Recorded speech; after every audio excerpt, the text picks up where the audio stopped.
Hey everyone, while we're busy recording some fresh new episodes for the Push to Be More podcast, I wanted to bring back an incredible conversation with Todd Saylor from Wired Differently.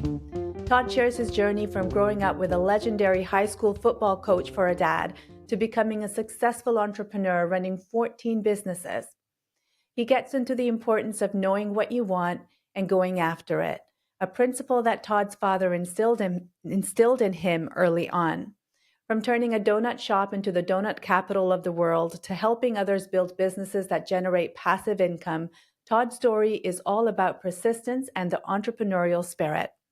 In a world where quick fixes and instant success are often glorified, Todd's insights remind us that true success comes from showing up, working hard, and staying committed to your goals. So whether you're a business leader, an inspiring entrepreneur, or just someone looking for some serious motivation, Todd's wisdom is both inspiring and practical.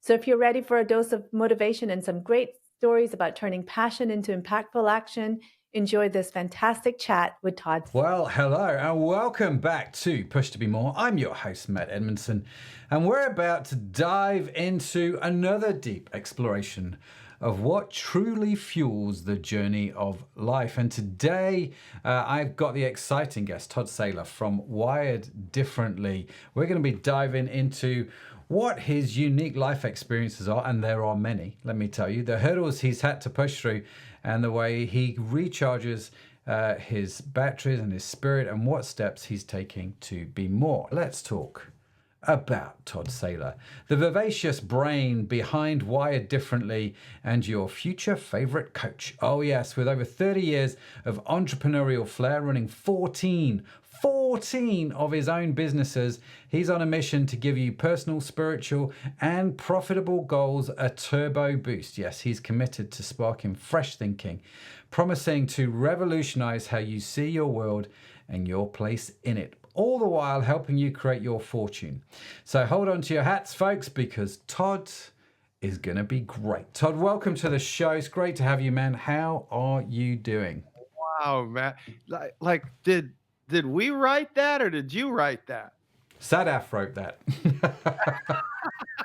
It was like great, and it even sounded better with your accent. I'm like, I could just listen to it all day, right? I'm great. I'm great. I'm super excited about this privilege to be on your show. And make sure you tell us that if I said hello and thank you for that beautiful introduction. Could you send that over to Abby for us, please? We'd like to use that. So. Yeah, sure, no problem. Yeah, it would be a pleasure, sir. Absolutely, it would be a pleasure. Now, it's fair to say, Todd, right here at the start, you are an accomplished author. We were just talking before we hit the record button about your books. I have one on my desk, Wired Differently, which I'm almost through, which is a great book. Can highly recommend it, ladies and gentlemen. You also have a podcast called Wired Differently, or the Wired Differently Experience, which we were talking about. Right. And so one of the questions I love to ask people, just to kickstart the conversation, Todd, you've got your podcast, and if you could do, like this, like as an interview show type thing, if you could have anyone on your podcast, past or present, that's had a big influence on your life, who would be on your guest list and why? Oh, I think the low-hanging fruit, obviously, if you read my books, you're going to understand that my father has been like, he's 82 now, the greatest impact of me. Yeah. He would have to probably be the first lead in that series because he really formed me in a lot of ways. He was like the precursor to Wired Differently. He was the original Wired Differently. Yeah. Right. And he's an amazing man, one of the greatest high school football coaches to ever coach the game.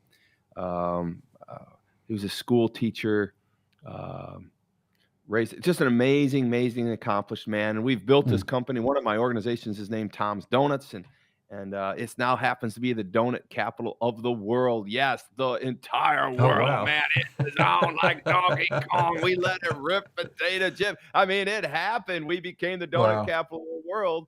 After 53 years, my father started this little donut shop and founded, and we rebuilt this thing. And we brought Guinness Book in, and we set the record for most donuts made and sold in 8 hours. And all of a sudden, we had a person from the UK just come. I'm in my Florida studio right now, but I have a studio in Indiana where this donut capital of the world is. And we had Mm. Spain, we had UK, we had Germany, and we had France. These people were coming through, thousands of people coming through to experience the donut capital of the world. So this man has just actually been a juggernaut in my life, and I write about him. And matter of fact, I'm making a movie about him right now, thetigerinus.com. If you go to thetigerinus.com, you can actually see a major motion picture that I'm producing about my father. Yeah, it's phenomenal. It's about how he taught these men to go the distance in this 10 seasons of set this world win streak record of consecutive wins in 1970, 68 to 76. But ultimately, is that the love story.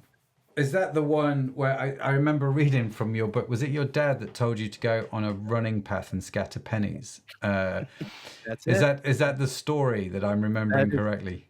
You are. That was part of the mindset, the part of this wire differently thing. Ultimately, you know, Matt, to cut to the chase, is I thought my father was a football coach, and I remember being 12 years old and seeing him in a practice one afternoon, and there was no football helmets, no footballs.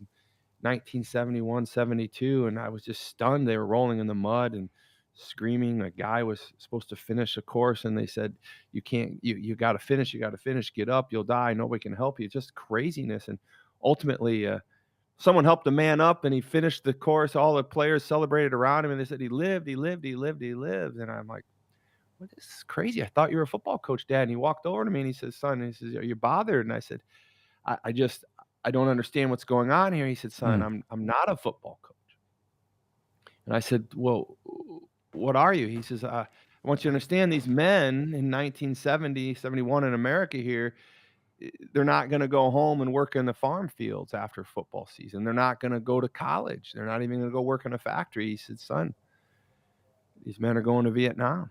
And what we realized is that he was fathering the fatherless. He was building men to become men in America, because their plight wasn't just to play football. Their plight was to understand their draft number and go to a war that nobody really understood. And many gave up their lives, and some came back, and some didn't, you know. And so that's the preface of that movie, The Tiger in Us. And my father is the tiger, and I want people to understand that there is a tiger in us, right? You know, we have to get into that mindset. We have to get into our soul. We have to understand that there is something in our being, whether you're a man or a woman, that really wants us to fight for the right thing.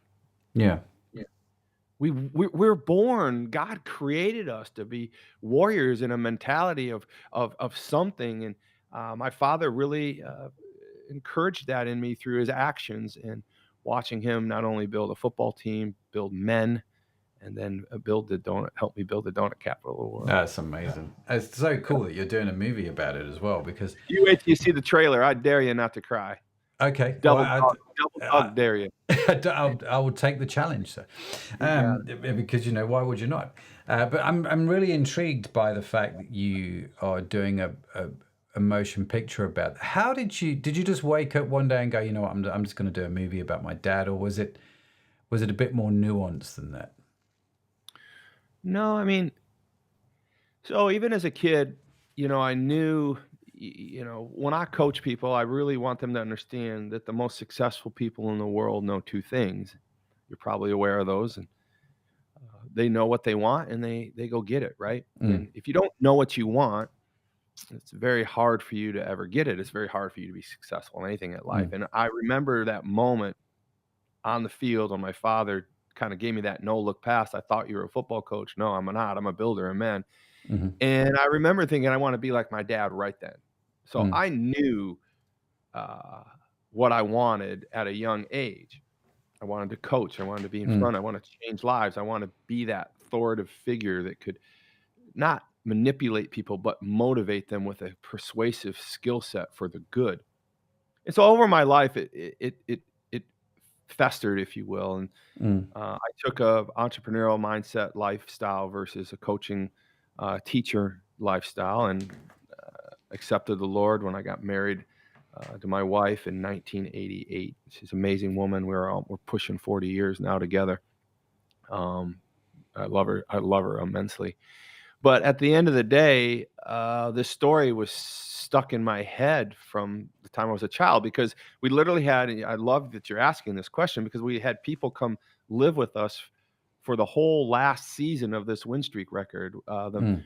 Steve Gebhardt, he did a lot of stuff with Yoko Ono and John Lennon, and he did the Rolling Stones documentaries, and he did a lot of work, and he leveraged everything he had to live with our family in a little house for almost a year, filming on 8mm film. If they win all these 9 games, they break this world record, and he's got a documentary. There's no ESPN, right? There's nothing like that. And so we bring in these New Yorkers, and the F words thrown around, and marijuana. I mean, it was like a whole nother world showed up at my house, but it was so intriguing. They're going to make a movie. Well, as it goes, the documentary never got out. The guy dies, blah, blah, blah. And they have the movie sold, and he doesn't sell it to ABC because they want to do a thing called Friday Night Lights, and he wants it to be an Oscar-nominated movie. So he passes on it. The team breaks up, and we know what Friday Night Lights does. But I keep trying to make this documentary over 20 years, and I always thought it was just, it's a movie, right? And so I'd had my last documentary $20,000 expense to somebody to blah, blah, blah. It didn't work, and we couldn't get all the footage that was found and was taken. And I'm like, no, this is a major motion picture. I'm going to produce it. I've got the money. I'm going to do it, and I'm going to make this movie. Wow. And so my social media team produced this amazing video at thetigerinus.com. Go to thetigerinus.com. I got invited to the Super Bowl in February, and I spoke to the NFL and some of the players in the NFL in a large arena, and they premiered the movie George Foreman. I know this is American movies and stuff, but it's a global movie. And I got to premiere my movie after the George Foreman movie, and we got a standing ovation. Fantastic. Yeah, from the wives and the mothers and the NFL players. And so we got a great story here, a heartwarming love story between a son, a father, a calling of a coach and a father to love and father the fatherless. And where did God fit in all this, right? And so that's where we're going with it. So that's who I want on my podcast, Matt, and you're a close second. You know what, Todd? I don't mind being a close second to your father after that story, because frankly, I should not be anywhere near the top. But no, that's extraordinary. What an extraordinary life your dad's. My favorite story. Can I tell you what my favorite story was about your dad in the book, other than scattering the pennies on the running track to feed superstition, which I thought was hysterical. Was I just read it actually the last night, the bit where you decide that you're going to marry Tracy, and Tracy is you meet at college, right? And you ask her out on a date, and forgive me if I butcher the story, but you ask her out on a date, and she says, well, I can't because I'm going on a date with somebody else. And you're like, great, I'll see you at Saturday at 8. She calls you back. I don't think you heard what I said. I'm on another date. And you said, great, I'll see you Saturday, 8 o'clock, and hang up. She finally calls you back and says, yes, let's go on a date. She kind of got it. You were persistent. I'll give you that, my friend. You go on a date, and then she has to move away. And you go to your dad for the first time and say, Dad, I'm too young to get married. You're like 19, I think. But really love this girl. I want to see if it's going to work out. I need $2,000 so she can stick around for another year. And the thing that I love, I can picture the scene in my head. Your dad walks over to we would call it the boot, you call it the trunk of his car, takes out a paper bag full of money and literally throws it to you and says, all right, let's see what happens. And I just think it was one of the most heartwarming things that I'd read. I thought it was brilliant. It's the truth. I can't take credit for brilliance, when things line up like that. And I'm just blessed that you read that story and you picked that story. My dad was amazing. Matter of fact, when he took me up there, I knew he was going to do something, and he pulled the towel off of it, and he pulled a donut bag out. He had all this cash. He didn't, we didn't have credit cards back then, and everything was cash, and he never wanted to go to the bank every day, so he'd store all the cash in the car and the stove. I mean, he hid it in the ceilings of the house.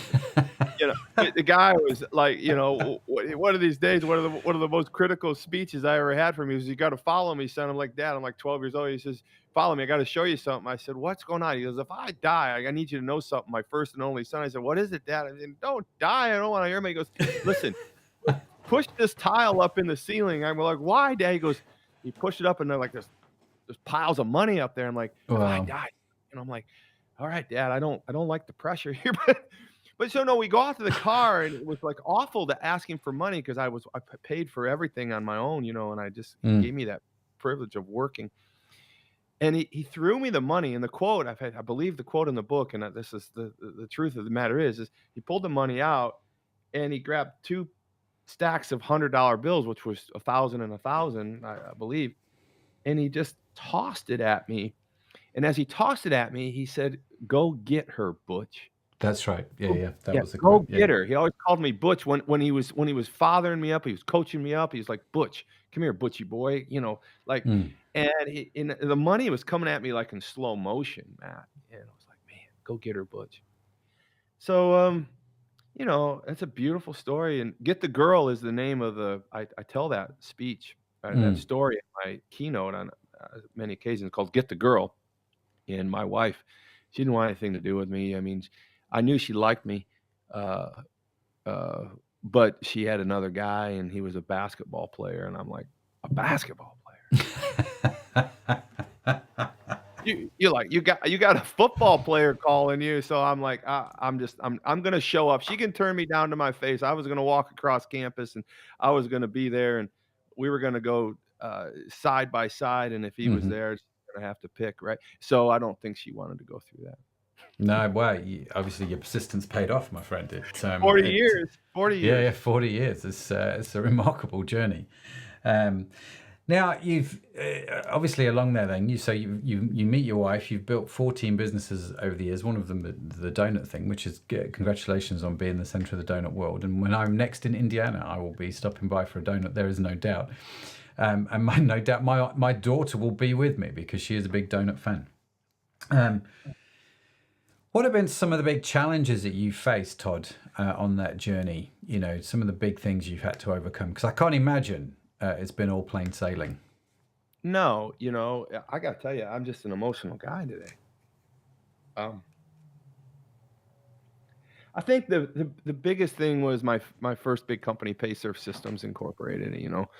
That's a 2003 model, and if you read the book, which you have, and I appreciate that, I don't mean that in a condescending way at Mm. all. If any of you get a chance to read the book, my first organization, I walked out on almost $1 million a year income to start this company called Paysurf Systems, and it was all built on a belief structure that God had called me when I was preaching about the truth. And I'd realized that this business I had built for someone else, the second publicly traded PEO in America or the world at that point, was built on a basis of tax manipulation rules and Mm. wasn't really built to last. And 9 years of that, and I thought, I don't want to live my life that way. God called me. I was preaching, and he said, you got to leave there. Right on the stage, I felt Mm. like, I'd called myself out because I realized that I was, in essence, lying to people about the product because I was leaving out certain things that may affect them. So when I left there that week, that day, I go to my wife again, and I said, "Honey, I just don't, we're young. We got two babies, and we got the world at our feet. And never thought we'd be making this kind of money, but God doesn't want me here. I need your support." She goes, "I can't wait for you to leave that." Wow. And I was fearful that, we had been poor. We had been bankrupt theoretically twice. Um, and here we are finally making it. And Mm. she's got things that she's never had and access to me that she's never had and two little kids. And I'm telling her, this isn't our future.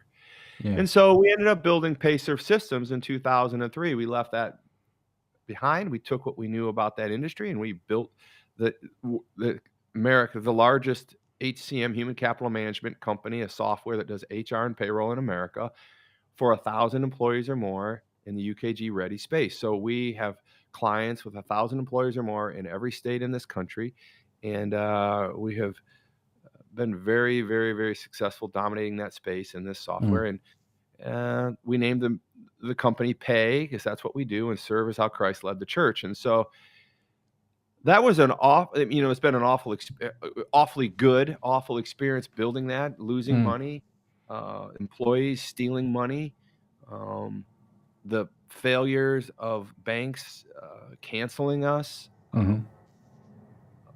the pressure, what it did to our marriage,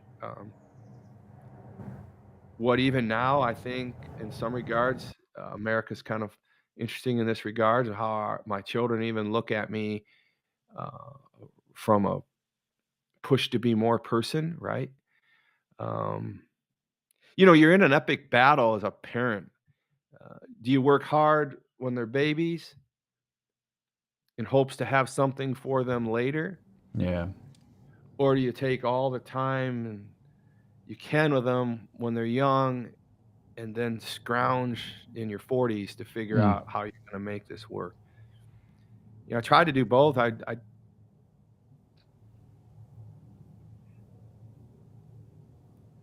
just wasn't wired to be able to do both. I mean, I'm all in or I'm not. And we traveled a lot, and being away from the family took its toll. And I just want to help people, right? Well, thank you for sharing. So the building of the company then, Right. obviously a lot of ebbs and flows. Yeah, we still have that company. It's the juggernaut. It's the lead dog in this 14 entity stable that we have right now, Matt. Very sure. So you build this company and go, well, one company is not enough. I need another 13. Is what happens here. So obviously you've built these companies up over time. You're still married to Tracy. Things are still going 40 years, which is great. So how did you manage family in what is a rapidly growing environment with a lot going on? Yeah. Well, I think, when you come from a version of poverty, I mean, we all have a version of poverty. I mean, I came from a middle class family. My father was a high school teacher in this day and age where 1970, I think he was making $4,000 a year teaching high school, and they were giving him $700 to be the world's greatest football coach, right? So we did the donut shop in the summers, and my father said, you have to have a craft. You have to be great at one thing, and the rest will work out. And he said, you're going to be a great donut maker. I said, well, I'm going to be a professional football player. He goes, well, you're going to be a donut maker first. So my craft actually is a donut maker, right? A baker. But whether he knew what he was doing or not doing what he was doing, he was teaching me how to be an entrepreneur. He's teaching me how to be a boss. He's teaching me how to be a leader. And I choose to believe that's what he was doing. So I had no choice but to be an effective leader. I mean, they didn't pour God into me. I started going to Campus Life or some Christian events when I was in high school. But not until my wife, that my father literally told me to go get her with $2,000, did not I actually accept Christ into my heart. So I think there's a lot going on there. But at the end of the day, I was born to be an entrepreneur. I've never worked for anybody. The only job I ever had was one W-2 job, and it was with PepsiCo, and I hated it. But I learned how to run a restaurant, right? I learned how to run Taco Bell. I learned, I was just gifted with, I think, this idea of being able to transcend people and communication and literally triangulate it with a bottom line. But at the end of the day, it's probably the favorite quote I have in that first book. It's not just the efforts that we make, Matt, but more so the distances that we're willing to go. Yeah. And so I wasn't a bad father. I just wasn't a present father all the time. And, 30 years later in America, I mean, they're throwing stones at me, right? That's the type of, um, so I think God is in it. Um, I know God is in it.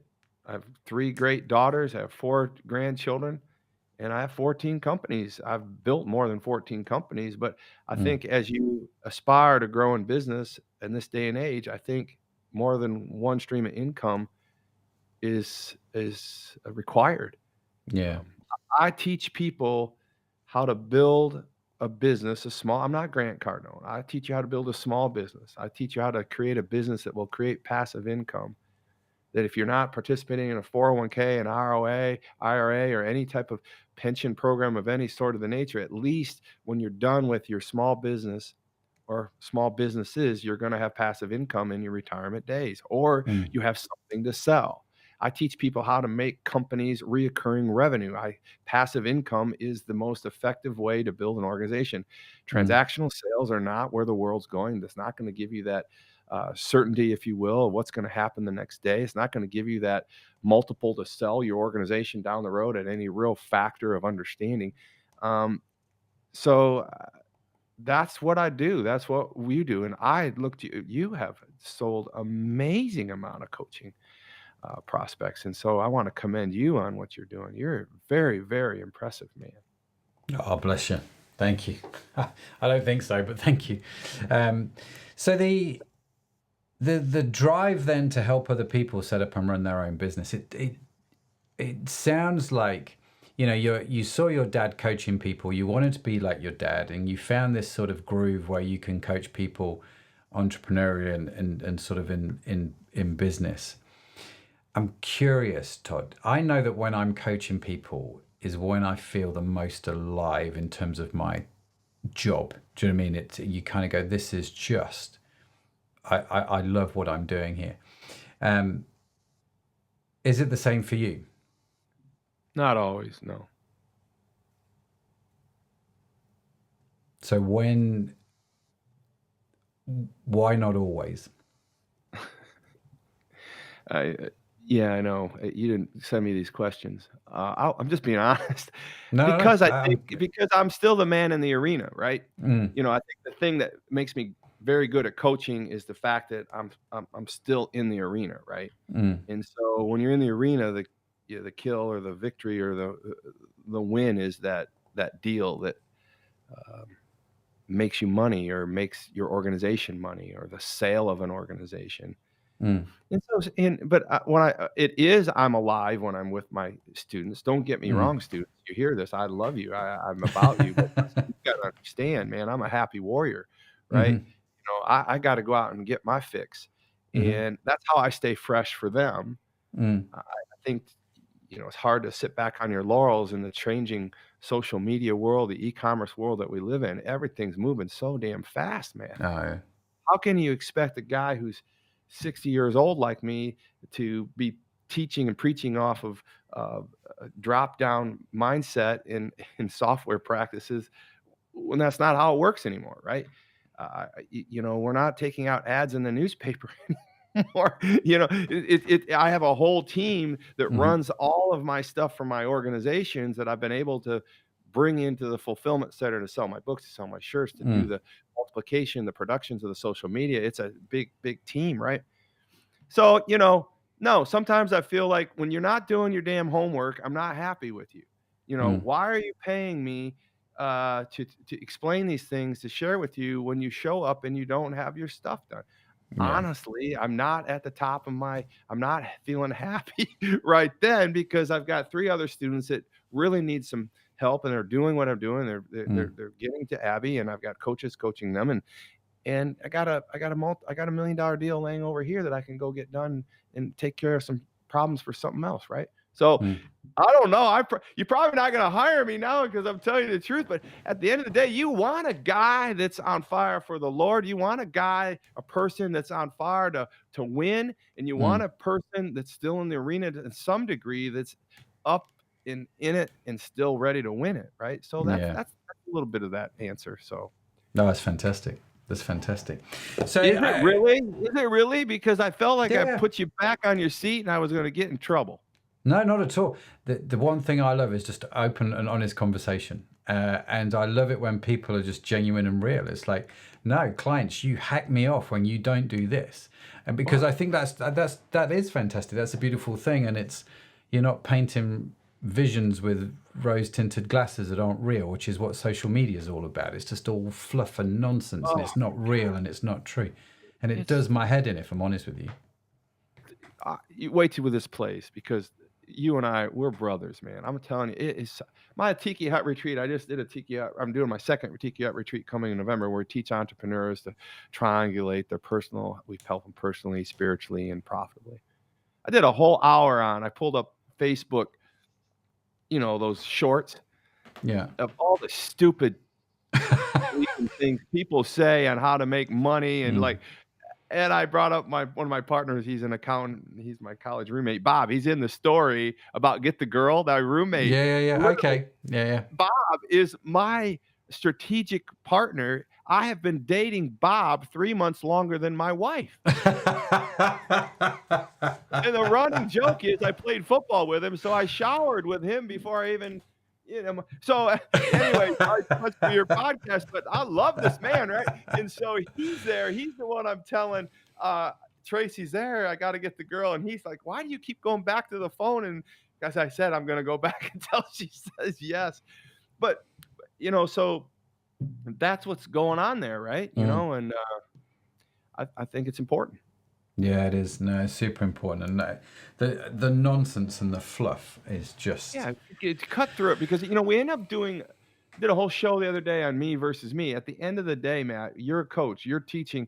And when it comes right down to the bottom line, when someone's going to do their homework or not do their homework, when someone's got to make a decision, someone's got to actually go sign on the dotted line. You're not signing on someone's papers to get a loan. You're trying to do the best you can for them. But at the end of the day, they have to make a decision. It's me versus me, right? And at that point, our job as a coach is only to be able to coach them up in learning, only to coach them up from a strong mindset, only to give them some direction, maybe to be praying with God for some wisdom in this regard, right? But we cannot create the switch in the subconscious, or the mind to tell the subconscious to make the right sense, to sign this for the right reason. So true. And as a coach, we should be spending 70, I don't know what the number, I'm making it up, but a large percent, of our coaching needs to be on their decision-making processes. Yeah. And they can't do that if they don't understand the power of what this. I saw something in one of your but the release the hounds. I mean, this subconscious is a real deal. Napoleon Hill, he's an old dude. He talks about a lot of this stuff, and it's real. A lot of smart people, Tony, a lot of them, it's real. God gave us a subconscious, right? He gave us free will. Now, what we do with the free will, are we going to choose him to drive our free will or not? God loved us so much, Matt, that he said, I'm going to give Elon Musk, I'm going to give Jeff Bezos, I'm going to give them a super driven subconscious, and I'm going to let them use it to the capacity the world has never seen before. And I'm not going to predicate it on whether they choose me or not. That's how much God loves us. Well, that's by very definition free will, isn't it?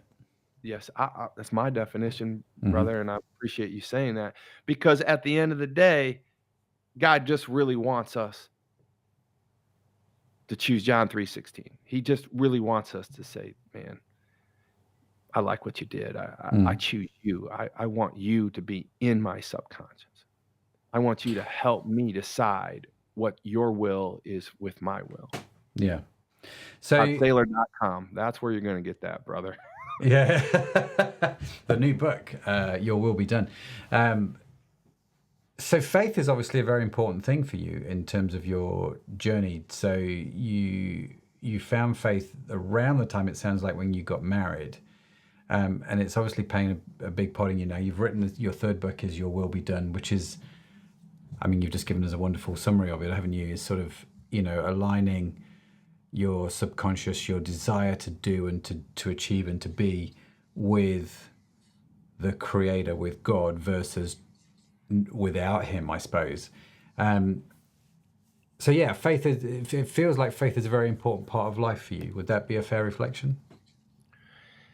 Yeah. It's funny because my dad introduced me to God. My mom, I think she was raised Catholic, but we didn't go to church often. And but they would fight on Sundays about going to church, not going to church. The kids would be like, "Mom, we don't want to go to church," and my dad was like, "We don't need to go to church." But on the football field, my dad was very faith-centered. He's angel-centered. He was storied God. I never heard my father growing up say Jesus Christ once, in a good way. I heard him say God. My mom would fight to go to church, but we never had. But so it was there lurking, tugging on me. I felt God always tugging on me. I remember going to church one time and when I was 16 years old, and I was having a really rough time, and I don't know what it was. I do know what it was, to be honest with you. And I was at a Methodist church, and I was just so distraught. I'd done something I wished I wouldn't have done. And it was in a Methodist church, and the pastor, they always had this, the hymnal and the lesson plan or the organization of the service. It always had a spot in there where there was an altar call at the Methodist church, and there was a place where people could go up there and get down and pray. And so the pastor would always, have the prayer time for that, but he would never announce to come up. It was just not part of the Methodist church. That is a very kind of a loosey-goosey denomination, but we were there, and I remember reading it, and I was just distraught over this thing I did. It was just awful. That wasn't awful. It just led to some circumstances that could be life-altering, and I remember reading that, and I felt God pull me out of that pew, right?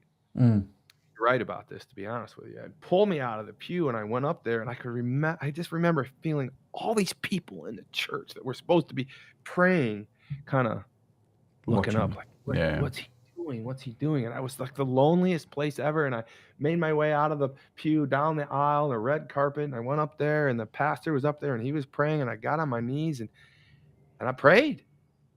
I really feel that was the beginning of the true attraction, the real calling, that whether it was because I was down and out, or it was some consequences, some actions that were going to change the course of my life, and quite possibly. And I really believe that was the beginning. So I continued to talk to God. I never never used Jesus as a mediator.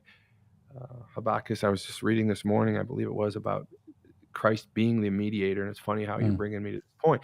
But I just didn't have that in me. But I did know God. I knew the story, and through football, I would pray. We would do the national anthem. In wrestling is where I first heard Matthew 6:9. I didn't know really what it meant. Our Father who art in heaven, hallowed be thy name. Thy kingdom come. Thy will be done on earth as it is in heaven. Give us this day our daily bread. Forgive us our trespasses as we forgive those who trespass against us. Lead us not into temptation, but deliver us from evil. For thine is the kingdom, power, and glory forever. That was when I first heard it, and I used to recite it before a wrestling match for strength, not knowing really what it meant. It's a really great question. No one's ever asked me, and I really appreciate you asking me. But it wasn't until I accepted Jesus as my Lord and Savior, and my wife, get the girl. Maybe that's why God had her say yes. I mean, I don't know that she was really that attracted to me. Well, obviously, it's interesting you say that because, Todd, I have asked my wife, Sharon. So I met my wife, funny enough, at church, right? So I met my wife at church, and I remember as soon as I saw her, just thinking, yeah, something's going to happen here. And it wasn't until 18 months later, and that just every day for like 2 weeks, I just randomly bumped into Sharon. I'd not seen her. I'd seen her a little bit here and there, but every day for 2 weeks, I randomly bumped into her. Some of those instances, I have to be honest with you, a bit like you, I engineered them. But only a few. The rest of them were just like, I would see her in the oddest of places where I wasn't expecting to see her. And so it became a bit of a stand-in joke every day for 2 weeks. And I just wonder whether God had a hand in that, because we started dating pretty soon after that. And after we were dating, I said to Sharon, I said, "Did you actually fancy me? Was there anything there beforehand?" And she said, "Well, there were three groups of men in my head." So bearing in mind, my wife was in her mid-20s. I was 25 when we got married. She was 27. So she would have been like 24, 25. She said, I had three groups of men in my head. Group number one was the men that I thought, yeah, maybe we could, date and fancy. So she had a few people in that group. She's never told me who was in that group, but she had a group of men where she... Don't ask. Yeah, I don't want to know. There was a group of men where she was like, I definitely could never, ever date them as long as I lived. And she said, and then there was you. So I was in this third group all by myself with no sense of identity. I'm still not quite sure how to feel about it. So yeah, it's just very funny. Great. Well, I definitely won in the end, right? So yeah, there's no one that can measure up to, Yeah, I wish my wife had that story. She just tells the story of this guy who just would not agree to not date her. I think was great. Right, Todd, listen, I'm aware of time and I'm really curious. We're just going to do the question box. So I'm going to flip through the questions. You're going to tell me when to stop, and wherever that is, we're going to go quick. So today's question, would you prefer a view of a desert or of the sea, and why? All right. So clearly the sea. I'm looking at it right now. I have been blessed. I have an acre on the ocean. No. I know, and I'm looking out my home studio. I'm looking at my beautiful cruiser yacht, and I'm looking at the ocean, and you know what? If I look, I think I might see a dolphin right now. So that's an easy. Wow. That was the easiest question of the whole stinking interview. Yeah, it is. And I'm with you. I would definitely prefer water over desert. I know some people like to go in the desert. They like the wilderness aspect of it. There's just something quite divine about water. I'm converting. I don't have the cruiser boat. I live in England. It's a very different climate. But what I do have is a van, which I'm converting. I'm putting an office in the back of my van. And there's a spot in Liverpool you can drive down to a certain part of the river and open your back doors. So I can sit and work overlooking the river, nice.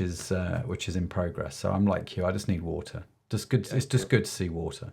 It is great. It does have a really healing effect on the brain. And I don't know who would like to live in the desert. I just don't. So the Bedouins, maybe. Not me at all. Todd, listen, I feel like the conversation is just getting started, brother, and there's so many more questions I have, but time is against me. If people want to reach out, if they want to connect with you, find out more about you, what's the best way to do that? Where should they go to? Yeah, I mean, I think the easiest thing is just go to toddsaylor.com. That's TODD, Todd. That's Todd with two Ds. Saylor, SAYLOR. That's S as in Sam, SAYLOR, toddsaylor.com. Once you're there, you can get to my company, you can get to my phone number, you can get to me, you can set up an appointment with Abby, you can buy the book, Your Will Be Done, you can go to my merch page, you can buy all three books, you can buy t-shirts, you can buy cups, you can buy, we've got a little bit of everything wired differently. Mm-hmm. The last thing I'd just like to share with you is Wired Differently really truly is the gospel. And I want to just encourage all of you to understand that to be truly wired differently, ultimately, one is we're created wired differently. A quadrillion neurons in our brain by the time we're 3, that's 15 zeros. Think about that cocktail for a moment. And then some point in our life, that creation phase that makes us wired differently turns into an actualization phase where I can teach people, and Matt teaches people how to actually turn this subconscious into a super juggernaut of getting the things we want in our life. But once we convert that to working for Christ and ask Christ into our heart, the third phase of being wired differently is secured, and that is salvation. And to truly be wired differently, you need to click all those boxes, right? And I want you to become a misfit of this world. I want you to feel like you don't belong, because you don't. And I want you to set yourself apart. I want you to be truly wired differently. I want you to be pushing to be more with Matt. I mean, he's brilliant. He's a wonderful architect of the word and his words and what he's teaching you. So thank you for this opportunity. I'd love to have you at toddsaylor.com, and I can't wait to be back on any type of version of anything you're doing in the future, Matt. Oh, bless you. No, it's been great. It's been wonderful. And we will, of course, link to Todd's info in the show notes, which you can get along for free at with the transcript if you've got it winging its way to your inbox because you signed up to the newsletter. But Todd, seriously, loved your passion, brother. Loved your honesty. Loved the conversation. It's totally refreshing. And I just can't wait to see where the next 10 years of life go for you, man. The 60s are the most productive decade. So goodness only knows what's in store. And I can't wait to see what happens, man. Yeah, I got one more year before I got to do that. But thank you very much. I know I probably pushed the envelope there, but let's get it on. Let's make it fun, right? Let's get it on like Donkey Kong. Let it rip and potato chip, all right? I want to see you in the UK one day, right? Yeah, well, come on over anytime, man. And we'll play Donkey Kong, the game from the 80s. I think we're showing our age now, just very, very slightly. But there you go. Wonderful. Well, that's a wrap on another invigorating conversation. A massive round of applause for Todd for joining us today and shedding light on his what can only be described as inspirational journey. Love the stories of your dad as well, man. That was awesome.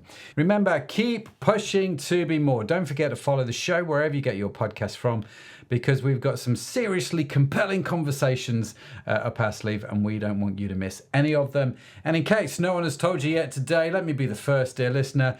You are awesome. Yes, you are. Created awesome. It's just a burden you have to bear. Todd's got to bear it. I've got to bear it. And you have got to bear it. So that's it from Todd and from me. Thank you so much for joining us. Have an awesome week wherever you are in the world. I'll catch you on the flip side. And until then, keep pushing. Bye for now.